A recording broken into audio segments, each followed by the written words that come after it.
Hi everyone, welcome back to another episode of Gyan Ka Dabba. ज्ञान का डब्बा। The topic that we're going to discuss today is 5 powerful insights that you can get using YouTube Analytics.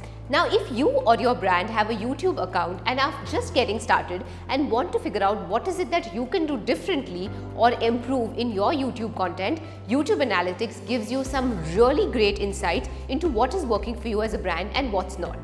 Just to tell you a little bit about myself, I run a YouTube related wedding channel with over 55,000 subscribers, which I have got over the last 6 to 7 months. I'm going to try and use a lot of the insight that YouTube Analytics helped me grow my channel in to help you and your brand. Now, the number one thing on YouTube Analytics are your live viewers. When you log into YouTube Analytics from the back end, you get a dashboard.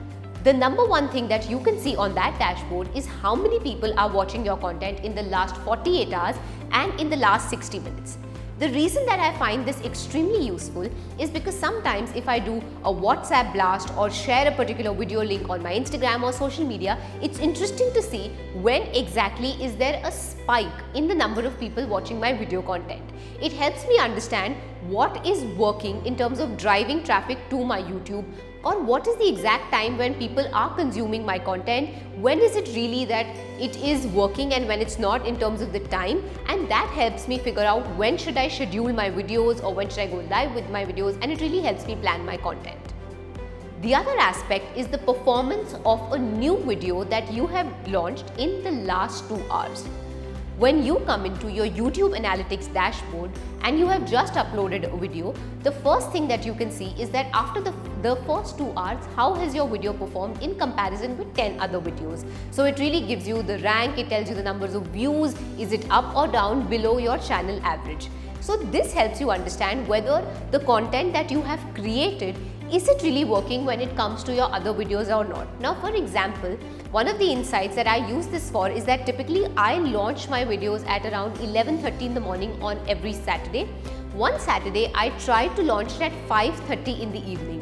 The result that I saw is that the number of views I got was much lesser, almost 50% lesser than what I get in the morning. Now, this could be because people are used to seeing my content at a particular time, but it could also mean that my audience is more open to watching a new video, particularly my subscribers who a notification goes out to. So it was a great insight for me to understand that that's not the right time for me to take a new video live.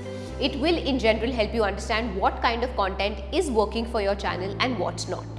The other important part about analytics is that it tells you where is your traffic coming from. Now, where your YouTube traffic is coming from is extremely important.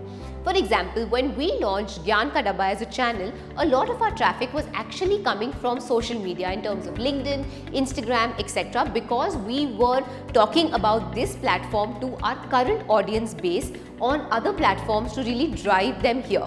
But you'll see that as a channel grows, what tends to increase is the YouTube search and YouTube browse. YouTube search essentially is when someone is searching for a particular keyword and your video comes up, and so the user clicks on that video and watches it.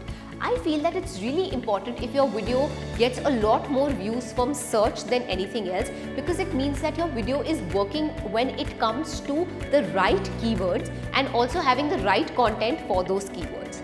The other important aspect of this is browse. Browse essentially is the list of suggested videos that YouTube gives any user when they are watching a video. So you'll see that there is suggested videos that come on the right hand side. So the browse feature is really people who are coming from there. So this is again a good indication to show you how many people are discovering your content when they're already in that process of consuming other people's video.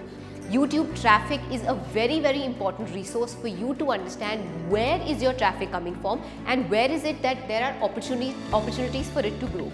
One very interesting insight for me has been end cards. Now, end cards are essentially at the end of the video, there are certain cards that you can put to take people on to the next video. If your end card traffic is high, it means that your current video links to the next video, and it's almost like you are keeping people on your channel to keep watching your content. So end card video views is another thing that I'm always on the lookout for and always trying to increase.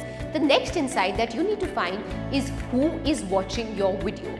Now, YouTube gives you a lot of data in terms of the demographics, geography of people, the age group, the gender, which will help you understand who is your real audience, who are these people consuming your content, and make sure that your audience is suited to them. Now, here's a pro hack. Do you know that once you monetize your YouTube account, your ad revenue actually changes by country? So what I mean is, if a viewer in the US is watching your video and clicks on an ad versus a viewer in India, you will obviously get a lot more revenue from the US viewer than from the India viewer. So interestingly, if you are targeting other geographies where, well, the ad revenue is higher, this is a great way to find out if that is a potential audience that you can tap into with your content. The other insight which I find extremely useful is the device that people are using. For example, one of the big strategy changes that I made was when I realized that 90% of viewers on my channel are actually watching videos on mobile. What I realized is that my thumbnails are not really optimized for mobile. The text wasn't legible on mobile. So what I changed to do is that I downloaded the Photoshop free app, and now I make all of my thumbnails on the Photoshop app. I add the text there and everything is done on my mobile. So it's really mobile first thumbnails in that sense. And I feel like that really helps, because a thumbnail, things like thumbnails, etc., thumbnails, titles, etc., are very important when it comes to people clicking on your video or making sure that people are continuously watching your videos. So these were a few of the insights which I use a lot to grow my YouTube channel. One of the things that you need to remember is that YouTube gives you more insights as and when your channel grows. For example, in the beginning, before you have 1,000 subscribers and 4,000 watch hours, which is basically before your video channel is monetized, there are certain insights which are not available to you. Then again, post 10,000, there are some more insights. So in a sense, also your insights and the data that you collect as you keep launching more videos, as your channel keeps growing, this data becomes more and more rich, and it acts as a very important resource when it comes to your content planning for YouTube. If you have any questions on how to plan content for YouTube, or really what other parts of YouTube and analytics that you can use, then do drop a comment below and ask us. As you know, YouTube is very soon doing away with the classic insights, and there is a completely new insight that was launched, I think, just in 2019. So if you have any questions about what features are going away, what are coming back, do let us know. Do subscribe to Gyan Ka Dabba for more such content on marketing, digital marketing, HR, leadership, and really everything to do with the corporate world. We'll see you in the next episode.